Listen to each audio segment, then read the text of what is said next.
There's a lot of emotions here today. As we zoom out, you could take a look at this debris field. I am at Gary's Automotive, and to give you some perspective, I'm 5'8" with a little bit of a heel on, and you can see as I stand next to this pile just how tall it is and how wide it is. I'm here with David, the owner. David, thank you for joining me this evening. Talk to me, what has the last week been like for you? It's been gut-wrenching. It's been hard to swallow, something you worked with. Gary and myself have built for 15 years, and it's gone away in just a few minutes. Right now, we're taking a look at the damage of the building. Talk to me about that. It's devastating. This was our showroom. We had a lot of antiques. It made everybody feel at home. Is completely wiped out.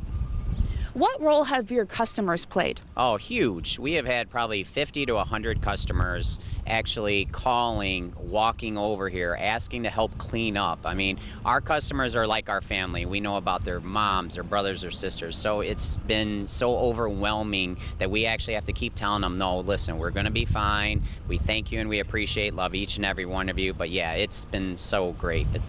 And for the viewers at home, what do you want them to know?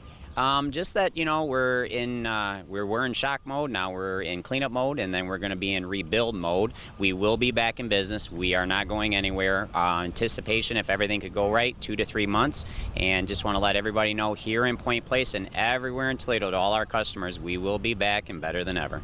You will be back. Okay, well, thank you. Thank you so much for your time.